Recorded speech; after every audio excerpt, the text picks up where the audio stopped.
जो उठा पाए, आप कल की हियरिंग की ऑडियो सुनना, आप उसकी रिकॉर्डिंग सुनना। जज साहब ने बोला है कि तुम्हारे पास कोई सबूत नहीं थे, तुमने इस आदमी को 60 दिन तक अंदर रखा, छोड़िए उसे।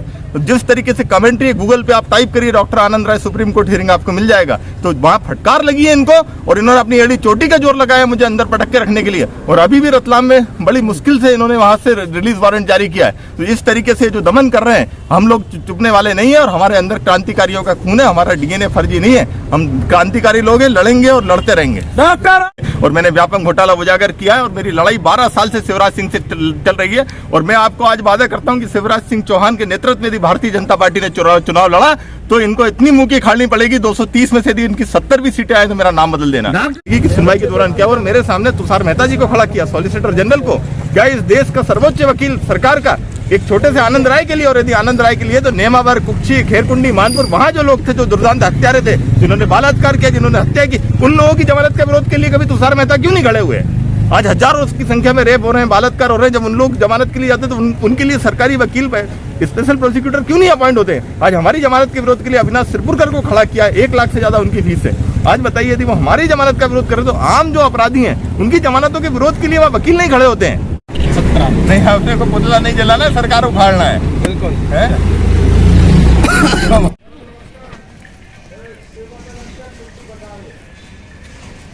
ये हमारे बड़े भाई राम कुमार पचौरी जी, विधायक जी भी आ रहे हैं। ये हमारे ब्लॉक अध्यक्ष है। तो बहुत सक्रिय हैं आप तो। आजा, ये हमारा बच्चा विधायक भतीजा है, कन्नू घोषी हिमांशु। सबसे ज्यादा देर से इंतजार कर रहे हैं, पीछे रह गए। चलो बाहर।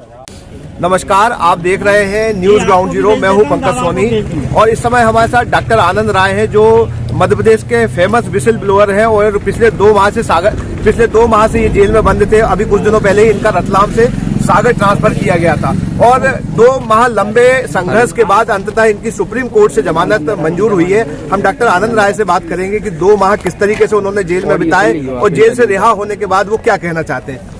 डॉक्टर साहब, आप क्या कहेंगे जेल से रिहा होने के बाद? देखिए, मैं तो चाहता हूं कि मीडिया शिवराज सिंह से पूछे कि आपने आनंद राय की गिरफ्तारी क्यों की। हमारी भारत की परंपरा है अतिथि देवो भव है, हम अतिथियों को पूछते हैं। और जहां मैं गया था रतलाम में, एक अतिथि के रूप में वहां आमंत्रित था। 15 नवंबर को जनजाति गौरव दिवस होता है। हम लोगों ने बिरसा मुंडा जी की मूर्ति हम लोगों ने चवंदा करके स्थापित की थी। उस पूरे कार्यक्रम को सरकार ने हाईजैक किया कि हम इसका उद्घाटन करेंगे, हम इसका अनावरण करेंगे। उसके बाद भी हम लोगों ने कुछ नहीं बोला। लेकिन जब हम लोग वहां पहुंचे, हम 2500 से ज्यादा हमारी संख्या थी, और जब हम वहां पहुंचे, भाजपा के साथ 30-40 लोग थे। जब हम वहां पहुंचे, हमारे जो काफिला था, बहुत लंबा काफिला था, उसमें कुछ लोग उन गांव के थे जिनकी जमीन विशेष औद्योगिक क्षेत्र में जा रही है, SEZ। अभी तक ये किसी को नहीं पता कि वह मामला हुआ क्या है। SEZ में जिन आदिवासियों की जमीनें जा रही थी, वो लोग सांसद महोदय से बात करना चाह रहे थे, क्योंकि सांसद महोदय पिछले 3 महीने से उनको समय नहीं दे रहे थे। तो वो लोग उनकी गाड़ी के सामने धरना देके बैठ गए, और वो उनसे बात करना चाह रहे थे। उसके बाद 5 मिनट बाद वो वहां से उठ गए लोग, और हम लोग करीब 2-2.5 किलोमीटर आगे थे। मेरी खुद की टावर लोकेशन 5 किलोमीटर आगे की आई है, जो खुद कोर्ट में जो उन्होंने लगाई है। अब इस मामले में आप मुझे बताइए कि धारा लगाई गई है अंग भंग की। अंग भंग कब होता है? जब किसी धारदार हथियार से किसी का अंग काट के जमीन पे गिर जाए, तो शिवराज सिंह से पूछा जाए कि भाई अंग भंग कहाँ हुआ है? जैसे सूर्पणखा की नाक काटी गई थी, उसको अंग भंग बोलते हैं। किसी का हाथ कट जाए, उसको अंग भंग बोलते हैं। दूसरी धारा लगाई गई 333 की, किसी का चेहरा पूरा छत हो गया। सबसे बड़ी धारा लगाई गई एट्रोसिटी। ये जो केस है, क्लासिक एग्जाम्पल है एट्रोसिटी एक्ट के मिसयूज का। क्या इस प्रदेश के अंदर एट्रोसिटी एक्ट, जो खुद दलित आदिवासियों की सुरक्षा के लिए बना है, उसका उपयोग आदिवासियों और दलितों पे होगा? 19 में से 18 लोग आदिवासी और दलित थे। उन लोगों के खिलाफ एट्रोसिटी का कायम की गई, और इसलिए कायम की गई कि ये बहुत सख्त धारा है। हर स्तर पे, सेशन से लेके हाई कोर्ट से लेके सुप्रीम कोर्ट तक, जमानतकर्ता को आपत्ति का अवसर दिया जाता है, और स्पेशल कोर्ट होती है। सख्त कानून है। जो सख्त कानून बनाए गए हैं, चाहे पोस्को हो, चाहे एट्रोसिटी हो, चाहे दहेज का मामला हो, कानून बनाए जाते हैं गरीबों के लिए, शोषितों के लिए, दलितों के लिए, और उनका उपयोग बाहुबली करते हैं। और इस केस में भी यही हुआ। सरकार हम लोगों से, जय संगठन के लोगों से सीधे 1-to-1 नहीं लड़ पाई, तो हमारे साथ एक खेल खेला जा रहा है। झूठे मुकदमे हम लोगों पे थोपे जा रहे हैं। मेरे जैसा आदमी जो क्लास 1 ऑफिसर है, मैं डॉक्टर हूँ, लेकिन मैं समाज के लिए काम कर रहा हूँ, मैं आदिवासी दलितों के लिए काम कर रहा हूँ। मेरा गुनाह क्या है? मैंने पेपर आउट कितने बड़े बड़े पेपर घोटाले उजागर किए। आज जिस आदमी को पद्मश्री मिलना चाहिए, जिस आदमी को आज एक पुरस्कार मिलना चाहिए, उस आदमी को आप जेलों में ठूस रहे हो, गुनाह खाने में रख रहे हो। क्या हम लोग गुनाह खाने के लायक हैं? क्या मैं दुर्दांत अपराधी हूँ? यदि मैं दुर्दांत अपराधी हूँ तो मैं 15 साल से शासकीय सेवा में कैसे था? हम जैसे लोगों को झूठा प्रकरण कायम किया गया और पुलिस ने गुंडों की तरह रास्ते से मुझे गिरफ्तार किया, गन पॉइंट पे उठा के ले जाया गया। तो इस तरीके से आज मैं अब मीडिया से मुखातिब हो रहा हूँ। अभी तक तो मीडिया ने मेरा पक्ष ही नहीं जाना। सबसे बड़ी बात है कि मीडिया को उल्टा इनसे पूछना चाहिए कि आप बताइए, जो कलेक्टर का गनमैन अगले दिन तक कलेक्टर के साथ घूमता रहा, उसका अंगभंग कैसे हो सकता है? एक बैंडेज लगा के आप आगे और बोलते हैं अंगभंग हो गया, और उसे ऐसी सख्त धाराएं लगाई जिससे कि हमारी जमानत नहीं हो पाए। हमको ज्यादा से ज्यादा समय शिवराज सिंह चौहान इस जेल में रखना चाहता था ताकि वो निर्बाध रूप से बाहर काम करते रहे, लोगों को गुमराह करे। जिस तरीके से मैं बड़े बड़े विज्ञापन पढ़ रहा हूँ कि पैसा रूल्स लाए हैं, पैसा एक्ट शिवराज सिंह लाए, झूठ बोलते हैं वो। 1996 में पैसा एक्ट संसद में पास हुआ है, 27 साल लगे इनको पैसा रूल्स को बनाने में। और अभी ये जिसकी बात कर रहे हैं कॉमन सिविल कोड का आपने मान समान नागरिक संहिता की आड़ में आदिवासियों को मिले जो विशेष अधिकार हैं, जो आर्टिकल 244 में है, जो 5वीं अनुसूची है, जो आदिवासी क्षेत्रों में स्वायत्तता है, इस पूरे आदिवासियों की स्वायत्तता को आर्टिकल 244 को खत्म करने के लिए कॉमन सिविल कोड लाया गया है। तो हम जैसे बुद्धिजीवी जो आदिवासियों के लिए लड़ रहे हैं जमीन पर, हम जैसे बुद्धिजीवियों को जेल के अंदर ठूसा जा रहा है। तो यहाँ जो मध्य प्रदेश है वहाँ बोला नहीं जा सकता, सरकार के खिलाफ लोकतंत्र है, यहाँ तो बोला जा सकता है। तो आप लोकतंत्र में तो लोगों की बात है। आप देखिए कि इमरजेंसी लगी हुई है, विपक्ष जो है वो बहुत जरूरी है लोकतंत्र के लिए। ये जो देश है दो पहियों पे चलता है, एक पक्ष और एक विपक्ष। यहाँ तो जो इनके खिलाफ बोलेगा, जो इनके खिलाफ करेगा, उसको सीधे जेल में ठूसा जा रहा है। अरे भाई, आज मैं क्लास 1 ऑफिसर हूँ, यदि मुझे नोटिस भेजा जाना चाहिए था कि भाई आपके खिलाफ एक FIR रजिस्टर्ड हुई है, आप इसमें अपना जवाब दीजिए। क्या इस तरीके से आधे रास्ते से गन पॉइंट पे मार पीट के किसी को उठाया जाता है? क्या इस तरीके से उठाया गया, जेल में ठूस दिया गया, पूरी झूठी धाराएं लगाई? तो कभी नहीं, आम आदमी तो सब लड़ नहीं पाएगा, मैं आपको बताऊं। वो तो हम लोगों के संबंध है। आज कपिल सिब्बल जी से, विवेक तनखा जी से तो हम लोग आज छूट गए, नहीं तो हमको यहाँ अंदर लोग हैं, आप जाके पता करिए कि क्या हाल है, किस तरीके से लोग निर्दोष लोग हैं। 90% लोग अंदर निर्दोष है। 10-20 साल से सजा काट रहे हैं, उन लोगों को कोई जमानत करवाने वाला नहीं है, और अधिकतर लोग निर्दोष हैं। इस जेल के अंदर 600 लोधी समाज के लोग हैं, 400 दांगी समाज के लोग हैं, 600 लोधी समाज के लोग हैं, 400 दांगी समाज के लोग हैं, 400 से ज्यादा अहिरवार जाटव समाज के लोग हैं। तो क्या अपराध सिर्फ जाटव, लोधी और दांगी कर रहे हैं? 2500 का लॉकअप है, और यदि सिर्फ 3 जातियों के लोग हैं, 90% है, तो क्या 3 जातियां अपराध कर रही हैं? ये बताता है कि 20 साल के अंदर जो जिनकी सरकार थी, उन्होंने सिर्फ दलित, पिछड़े और आदिवासियों को टारगेट किया है। जो मामला आपने दर्ज किया है, जो धारा लगी है, कितनी सही है कितनी नहीं, वो तो पूरी गलत है। हम उसको चुनौती देंगे। वो एक सेक्शन 482 होता है, उसमें FIR को क्वेश्चन के लिए चुनौती दी जाती है, हम हाईकोर्ट में देंगे, और यदि हाईकोर्ट से न्याय नहीं मिला तो हम सुप्रीम कोर्ट को आना हो। डॉक्टर साहब, 2 महीने के बाद आपकी रिहाई हो रही है, इस पूरे मामले में क्या कहना है आपका? देखिए, ऐसा है, जो शिवराज सिंह चौहान है वो आदिवासी विरोधी हैं और आदिवासियों पे जुल्म कर रहे हैं। ये जो मामला है, बिरसा मुंडा जयंती के दिन हम सब लोगों ने 2 लाख रुपए चंदा करके एक मूर्ति की स्थापना की थी, और रतलाम के अंदर करीब 1600 हेक्टेयर आदिवासियों की जमीन जो है इस विशेष औद्योगिक क्षेत्र के लिए जा रही थी। उसको लेकर कुछ लोग सांसद महोदय से सिर्फ चर्चा करना चाह रहे थे। हम लोग वहां पर बड़े शांतिपूर्वक तरीके से जा रहे थे, लेकिन जिस तरीके से शिवराज सिंह आदिवासियों में अपना जनाधार खोते जा रहे हैं, उससे बौखलाकर उन्होंने एक झूठा प्रकरण कायम कर दिया। मैं आप लोगों से पूछना चाहता हूं कि आप बताइए, क्या एट्रोसिटी एक्ट इसलिए बना है कि उसका दुरुपयोग आदिवासियों पे हो, उसका दुरुपयोग हरिजनों पे हो? ये जो केस है, इसमें 19 में से 18 लोग ST और SC के हैं। क्या एट्रोसिटी एक्ट ST और SC पे दर्ज करने के लिए बनाया गया है?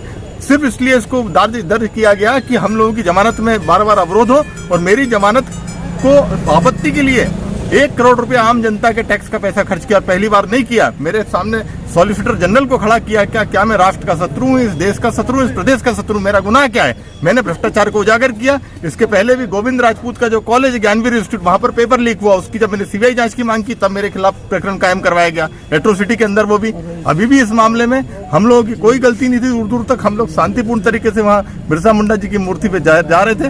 हम लोगों को झूठा प्रकरण कायम किया गया, और ये जो जिस तरीके से काम कर रहे हैं आदिवासी विरोधी, इस प्रदेश का आदिवासी युवा, इस प्रदेश का दलित और OBC इनको जवाब देगा। 2023 में हम इनको 47-0 से हराएंगे। मैं आज वादा करता हूं आप लोगों से। डॉक्टर साहब, जो घटनाक्रम हुआ था, आप तो चूंकि वहीं सांसद के पास खड़े हुए थे, तो नहीं, मैं सांसद के पास नहीं खड़ा था। तो मैं वहां पर करीब हम 2500 लोग थे, मेरी जो टावर लोकेशन आई है, जो खुद कोर्ट में लगाई है, वो भाटी डोगरा गांव की आई है, जो कि घटनास्थल से 5 किलोमीटर दूर है। तो मैं एक तो घटनास्थल पे नहीं था, और जो लोग घटनास्थल पे थे भी, वो भी कोई पथराव नहीं कर रहे थे। यदि पथराव होता तो आसपास के दुकानदार घायल होते, यदि पथराव होता तो गाड़ियों में नुकसान होता, नुकसानी पंचनामा कहाँ है, इंश्योरेंस क्लेम कहाँ है, और यदि पथराव होता तो वहाँ एम्बुलेंस बुलाई जाती, वहां पर 108 गाड़ी बुलाई जाती, और कलेक्टर के गनमैन अगले दिन तक घूमते रहे, और 3 दिन के अंदर मात्र वो डिस्चार्ज हो गए थे रतलाम हॉस्पिटल से। कुछ भी नहीं था, सिर्फ एक बैंडेज लगा के रखी थी। पूरी तरीके से हम लोगों को उलझाने के लिए एक झूठा प्रकरण और एक आदिवासी गनमैन को आगे किया गया हम लोगों को उलझाने के लिए, कि जिस तरीके से हम लोग ज्यादा से ज्यादा समय हम जेल में रहे। राहुल गांधी की जो भारत जोड़ो यात्रा थी, उससे आदिवासी उसमें मिल नहीं पाए, और इस तरीके से ये दमन की राजनीति अब नहीं चलेगी। हम बिरसा मुंडा और टंटा भील का खून हम लोगों के अंदर है। हमारे जो क्रांतिकारी, उन लोगों को भी जेल के अंदर ठूसा गया था, तब भी वो नहीं डरे थे, और हम लोग भी नहीं डरने वाले हैं। हम लोग इस तरीके से जो दमनकारी नीति है, इसका विरोध करते रहेंगे, और बिल्कुल नहीं डरने वाले। हम लोग ऐसे 1000 बार जेल आने को तैयार हैं। एक सवाल और है कि जो पूरा घटनाक्रम था वो आप क्या ब्रीफ कर देंगे कि क्या हो रहा था और कैसे ये पूरा मामला दर्ज हुआ? बताता हूँ, ये घटनाक्रम पूरा आदिवासियों की जमीन छीनने की साजिश थी। जो रतलाम के पास से जो मुंबई दिल्ली कॉरिडोर जा रहा है एटलेन का, उसके पास आदिवासियों के 6 गांव की 1600 हेक्टेयर जमीन प्रशासन वहां आदिवासियों से लेना चाहता है, उनकी मर्जी के विपरीत। और पैसा एक्ट जिसकी ये दुहाई देते हैं, पैसा एक्ट 1996 में कांग्रेस लाई थी, ये सिर्फ अभी रूल्स लाए हैं, और रूल्स भी लाने के बाद जमीन पर जो इनकी नियत है वो आदिवासियों के खिलाफ है। आदिवासियों की 1600 हेक्टेयर जमीन छीनने के लिए इन्होंने पूरा भरसक प्रयास किया। आदिवासी पिछले 6 महीने के अंदर 3 बड़े वहां प्रोटेस्ट कर चुके हैं, और वहां पर जो बच्चे थे जो वहां धरने पर बैठे थे, वो सिर्फ उनकी हाथों में तख्तियां थी, और वो विशेष निवेश क्षेत्र का विरोध कर रहे थे। वहां पर उन्होंने सांसद, विधायक और कलेक्टर से कोई भी किसी तरीके की अभद्रता नहीं की है। मैं चुनौती देता हूं शिवराज सिंह चौहान को कि मेरा एक फोटो या एक वीडियो मेरा जारी कर दे जिसमें मेरे हाथ में पत्थर हो, या मेरे हाथ में हथियार हो, या हमारे किसी भी कार्यकर्ता के हाथ में हथियार हो। और मीडिया को उनसे पूछना चाहिए कि एट्रोसिटी एक्ट क्या ST SC के खिलाफ लगेगा? क्या 19 में से 18 लोग ST SC के नहीं है? उनके खिलाफ एट्रोसिटी एक्ट की कायमी कैसे हुई? मैं खुद विसल ब्लोअर हूं, और संसद के अंदर विसल ब्लोअर प्रोटेक्शन एक्ट पारित हुआ 2011 में। आज विसल ब्लोअर की सुरक्षा की जिम्मेदारी राज्य सरकार की है, और राज्य सरकार क्या कर रही है? विसल ब्लोअर्स को प्रताड़ित कर रही है, जेल में ठूस रही है, और मेरी जमानत के विरोध के लिए 2-2 करोड़ रुपए के वकील सरकारी खर्चे पे आप और हम लोगों के टैक्स पेयर के पैसे पे खड़े किए जा रहे हैं। इस केस में भी तुषार मेहता जो सॉलिसिटर जनरल है, उनको खड़ा किया गया। 6 महीने पहले भी मेरे खिलाफ तुषार मेहता को खड़ा किया। आप बताइए कि क्या सॉलिसिटर जनरल एक व्यक्ति की लड़ाई लड़ेगा? और यदि मेरा विरोध कर रहा है तो इस प्रदेश में 1000 से ज्यादा बलात्कार और जघन्य हत्याकांड होते हैं। नेमावर में बच्चियों का रेप हुआ, 5 मामले, आपको पता है 5 लोगों की हत्या हो गई थी। उस नेमावर केस के लिए वो बच्ची आखिरी तक संघर्ष करती रही कि मुझे स्पेशल प्रोसिक्यूटर आप अपॉइंट कर दीजिए केस के लिए। आज तक उस केस में विशेष वकील नियुक्त नहीं किया। लेकिन हम जैसे लोगों की जमानत का विरोध करने के लिए अभी इंदौर में भी उन्होंने इंदौर का सबसे महंगा वकील अविनाश सिरपुरकर को अपॉइंट किया, दिल्ली में तुषार मेहता को अपॉइंट किया। क्या हम इस देश के, इस प्रदेश के शत्रु हैं? आज हम किसकी बात कर रहे हैं? बेरोजगारों की बात कर रहे हैं। आज हमने जो पात्रता शिक्षक परीक्षा है उसकी आज मेरे CBI जांच की मांग की, तो मैंने कौन सा गुनाह कर दिया? आज हम लोगों का गुनाह क्या, आप बताइए। मैं आप लोगों से पूछना चाहता हूँ मेरा गुनाह क्या है? आज यदि हम लोग ईमानदारी से बेरोजगारों की आवाज उठा रहे हैं, आदिवासियों और दलितों की बात उठा रहे हैं, तो क्या गुनाह है क्या? आज विपक्ष का रोल हम लोग अदा कर रहे हैं मध्य प्रदेश के अंदर, और जिस तरीके से जयस के संगठन को दबाया जा रहा है, जिस तरीके से गोंडवाना और दलित और भीम आरबी को दबाया जा रहा है, हम लोग बिल्कुल चुप बैठने वाले नहीं, हमारी लड़ाई जारी रहेगी। डॉक्टर साहब एक मिनट। डॉक्टर साहब, आपकी जमानत अंत में जाके सुप्रीम कोर्ट से हुई है। एक गरीब आदमी अगर सोचे कि उसको न्याय मिल जाए, आप सुप्रीम कोर्ट तक पहुंच गए, जैसे भी पहुंचे, लेकिन अगर इसी तरीके से लोगों को सुप्रीम कोर्ट जाना पड़े तो क्या पैसा नहीं लगता? क्या न्याय पाना कितना मुश्किल नहीं होगा? मैं आपको बताना चाहूंगा एक बहुत, आप इसको कल मीडिया में आना चाहिए कि हमको गुनाह खाने में रखा गया। 6x6 का सेल था जिसमें मुझे रखा गया। क्या आप बताइए, क्या मैं देशद्रोही हूँ? जिन लोगों को, जो क्रांतिकारी लोग थे, जिनको काला पानी की सजा होती थी, उनको 6x6 के सेल में रखा जाता था काल कोठरी में। हम लोग काल कोठरी से छूट के आ रहे हैं 6x6 की, और इतनी कठिन सजा के बावजूद, यातनाओं के बावजूद हमने चू नहीं बोला, क्योंकि हम गरीबों की आवाज कर रहे हैं, हम ईमानदार लोग हैं, हम नहीं डरने वाले इससे। और मैंने व्यापक घोटाला उजागर किया है, और मेरी लड़ाई 12 साल से शिवराज सिंह से चल रही है। और मैं आपको आज वादा करता हूँ कि शिवराज सिंह चौहान के नेतृत्व में यदि भारतीय जनता पार्टी ने चुनाव लड़ा तो इनको इतनी मुंह की खाड़नी पड़ेगी, 230 में से यदि इनकी 70 भी सीटें आए तो मेरा नाम बदल देना। एक और क्या क्या आपको अंदर दिक्कतें हुई वहाँ रतलाम में और यहाँ सागर में? देखिए, एक तो हमको बिना नियम के जेल ट्रांसफर किया गया। जेल ट्रांसफर सिर्फ 2 तरीके से होता है, या तो प्रशासनिक होता है या स्वैच्छिक होता है। हमारा जो ट्रांसफर था न तो प्रशासनिक था न स्वैच्छिक था। हमारे लोगों को, 5 लोगों को 5 अलग अलग जेल में भेजा गया। एक को जबलपुर में, एक को रतलाम में, एक को भोपाल में मुझे यहाँ भेजा गया। तो इस तरीके से क्या हम लोग दुर्दांत अपराधी हैं और हमको दुर्दांत अपराधियों के साथ रखा गया यहाँ पे, और इस तरीके से हथकड़ी लगा के हमको वहां से लाया गया रतलाम से। दिन भर 8-10 घंटे की जर्नी हम करके यहाँ पर आए हैं, तो इस तरीके से हमको दबाया गया। और मैं तो आज मेरे संबंध थे कपिल सिब्बल से, आज मेरे संबंध थे विवेक तनखा जी से, तो आज हम लोग सुप्रीम कोर्ट तक हमारी आवाज उठा पाए। आप कल की हियरिंग की ऑडियो सुनना, आप उसकी रिकॉर्डिंग सुनना। जज साहब ने बोला है कि तुम्हारे पास कोई सबूत नहीं थे, तुमने इस आदमी को 60 दिन तक अंदर रखा, छोड़िए उसे। तो जिस तरीके से कमेंट्री गूगल पे आप टाइप करिए डॉक्टर आनंद राय सुप्रीम कोर्ट हियरिंग, आपको मिल जाएगा। तो वहां फटकार लगी है इनको, और इन्होंने अपनी एड़ी चोटी का जोर लगाया मुझे अंदर पटक के रखने के लिए। और अभी भी रतलाम में बड़ी मुश्किल से इन्होंने वहां से रिलीज वारंट जारी किया है। तो इस तरीके से जो दमन कर रहे हैं, हम लोग चुपने वाले नहीं है, और हमारे अंदर क्रांतिकारियों का खून है, हमारा डीएनए फर्जी नहीं है। हम क्रांतिकारी लोग हैं, लड़ेंगे और लड़ते रहेंगे। डॉक्टर साहब ने विशेष वकील नियुक्त नहीं किया, लेकिन हम जैसे लोगों की जमानत का विरोध करने के लिए अभी इंदौर में भी उन्होंने इंदौर का सबसे महंगा वकील अविनाश सिरपुरकर को अपॉइंट किया, दिल्ली में तुषार मेहता को अपॉइंट किया। क्या हम इस देश के, इस प्रदेश के शत्रु हैं? आज हम किसकी बात कर रहे हैं? बेरोजगारों की बात कर रहे हैं। आज हमने यदि जो पात्रता शिक्षक परीक्षा है उसकी आज मेरे सीबीआई जांच की मांग की, तो मैंने कौन सा गुनाह कर दिया? आज हम लोगों का गुनाह क्या, आप बताइए। मैं आप लोगों से पूछना चाहता हूँ कि मेरा गुनाह क्या है?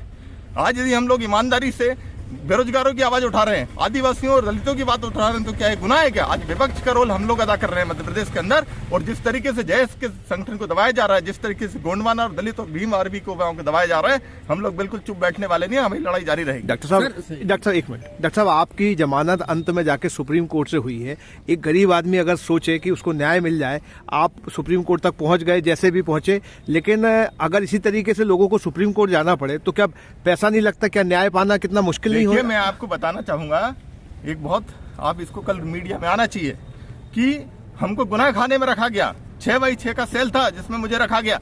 क्या आप बताइए, क्या मैं देशद्रोही हूँ? जिन लोगों को, जो क्रांतिकारी लोग थे, जिनको काला पानी की सजा होती थी, उनको 6x6 के सेल में रखा जाता था काल कोठरी में। हम लोग काल कोठरी से छूट के आ रहे हैं 6x6 की, और इतनी कठिन सजा के बावजूद, यातनाओं के बावजूद हमने चू नहीं बोला, क्योंकि हम गरीबों की आवाज कर रहे हैं, हम ईमानदार लोग हैं, हम नहीं डरने वाले इससे। और मैंने व्यापक घोटाला उजागर किया है, और मेरी लड़ाई 12 साल से शिवराज सिंह से चल रही है। और मैं आपको आज वादा करता हूँ कि शिवराज सिंह चौहान के नेतृत्व में यदि भारतीय जनता पार्टी ने चुनाव लड़ा, तो इनको इतनी मुंह की खाड़नी पड़ेगी। 230 में से यदि इनकी 70 भी सीटें आए तो मेरा नाम बदल देना। एक और क्या क्या आपको अंदर दिक्कतें हुई वहाँ रतलाम में और यहाँ सागर में? देखिए, एक तो हमको बिना नियम के जेल ट्रांसफर किया गया। जेल ट्रांसफर सिर्फ 2 तरीके से होता है, या तो प्रशासनिक होता है या स्वैच्छिक होता है। हमारा जो ट्रांसफर था न तो प्रशासनिक था न स्वैच्छिक था। हमारे लोगों को, 5 लोगों को 5 अलग अलग जेल में भेजा गया, एक को जबलपुर में, एक को रतलाम में, एक को भोपाल में, मुझे यहाँ भेजा गया। तो इस तरीके से क्या हम लोग दुर्दांत अपराधी हैं और हमको दुर्दांत अपराधियों के साथ रखा गया यहाँ पे, और इस तरीके से हथकड़ी लगा के हमको वहां से लाया गया रतलाम से। दिन भर 8-10 घंटे की जर्नी हम करके यहाँ पर आए हैं, तो इस तरीके से हमको दबाया गया। और मैं तो आज मेरे संबंध थे कपिल सिब्बल से, आज मेरे संबंध थे विवेक तनखा जी से, तो आज हम लोग सुप्रीम कोर्ट तक हमारी आवाज उठा पाए। आप कल की हियरिंग की ऑडियो सुनना, आप उसकी रिकॉर्डिंग सुनना। जज साहब ने बोला है कि तुम्हारे पास कोई सबूत नहीं थे, तुमने इस आदमी को 60 दिन तक अंदर रखा, छोड़िए उसे। तो जिस तरीके से कमेंट्री गूगल पे आप टाइप करिए डॉक्टर आनंद राय सुप्रीम कोर्ट हियरिंग, आपको मिल जाएगा। तो वहां फटकार लगी है इनको, और इन्होंने अपनी एड़ी चोटी का जोर लगाया मुझे अंदर पटक के रखने के लिए। और अभी भी रतलाम में बड़ी मुश्किल से इन्होंने वहां से रिलीज वारंट जारी किया है। तो इस तरीके से जो दमन कर रहे हैं, हम लोग चुपने वाले नहीं है, और हमारे अंदर क्रांतिकारियों का खून है, हमारा डीएनए फर्जी नहीं है। हम क्रांतिकारी लोग हैं, लड़ेंगे और लड़ते रहेंगे। ये है डॉक्टर आनंद राय जो बता रहे थे कि उन्हें किस तरीके से 6x6 के सेल में रखा गया, सुप्रीम कोर्ट से जमानत के बाद अब वो रिहा हुए हैं। आगे क्या करते हैं देखना होगा। Pankaj Soni, news ground zero, Sagar. 1.5 घंटे के लिए खुलता था, 6x6 की सेल है। आज आप यहाँ क्यों आए थे और क्या मकसद है आने का? सबसे पहले तो मैं हमारे जो डॉक्टर आनंद राय हैं उनके संघर्ष के लिए मैं उनका धन्यवाद भी करता हूँ, बधाई भी देता हूँ कि जो सच्चाई की हमेशा आवाज़ उठाते रहते हैं। और एक जो हमारे मध्य प्रदेश का सबसे बड़ा जो एक घोटाला हुआ था व्यापम, उसका उन्होंने खुलासा किया। और ये जो मध्य प्रदेश जो भारतीय जनता पार्टी की सरकार है, कोई भी व्यक्ति यदि चाहे वो कोई भी हो, हमारी पार्टी का हो, यदि सच्चाई की बात करता है तो उनके खिलाफ में उन्हें न जाने कितने ऐसे उन पर आरोप प्रत्यारोप और ऐसी कार्रवाई करवा के मतलब झूठे प्रकरण बना के उन्हें जेल भेज दिया जाता है। उसी के तहत हमारे जो आनंद राय हैं डॉक्टर आनंद राय जी, उन्हें भी झूठे प्रकरणों में जेल भेज दिया गया था और उनकी शायद कल जमानत हुई और आज जेल से उनकी छुट्टी हो गई। तो उन्हीं के स्वागत के लिए हम सभी लोग, हम समस्त कांग्रेस जन यहाँ आज जेल आए थे। आपका क्या कहना है इस पूरे मामले को लेके? देखिए, भारतीय जनता पार्टी की जो सरकार है ये विरोध सुनना नहीं चाहती, जबकि लोकतंत्र में विरोध का बहुत महत्व है। सरकार में व्यापम जैसा बड़ा घोटाला हुआ, उसके विसल बिलोवर आनंद राय जी हैं, उनको अन्य केस में फंसाकर और इस तरह से जो भारतीय जनता पार्टी की दमनकारी नीति है उसके तहत उनको जेल में 60 दिन तक रखा गया। कोई भी इस भारतीय जनता पार्टी की दमनकारी नीति के खिलाफ खड़ा होगा और संघर्ष करेगा, उसके साथ हम लोग खड़े हैं और लोकतंत्र को बचाने की हमारी जवाबदारी है। इसीलिए हम सारे लोग यहाँ एकत्रित होकर उपस्थित हुए थे। जिंदाबाद जिंदाबाद जिंदाबाद। आनंद भाई संघर्ष करो, हम तुम्हारे साथ हैं। आनंद भाई संघर्ष करो, हम तुम्हारे साथ हैं। बाहर कर लेंगे, बाहर कर लेंगे।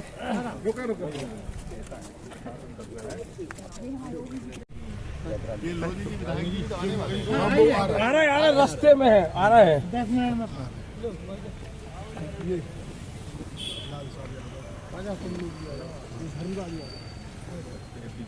भाई साहब के साथ खड़े हैं।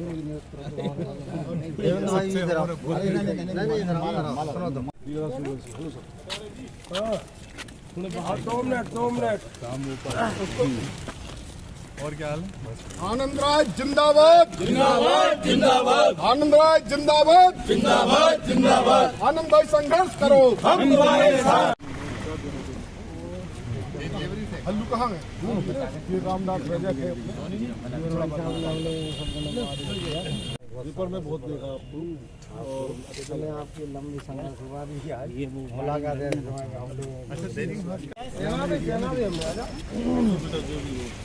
क्या आप महंगी दवाओं के खर्चे से परेशान हैं? अब इस चिंता से मुक्त हो जाइए। दवाओं के खर्चे में कीजिए 90% तक की बचत। दवा इंडिया जेनेरिक फार्मेसी के साथ उच्च गुणवत्ता और कम कीमत दोनों एक साथ। 1500 से अधिक दवाइयां उपलब्ध, सभी उत्पाद FDA द्वारा प्रमाणित। हमारा पता है दवा India generic pharmacy, Sugandha complex, Parkota सागर।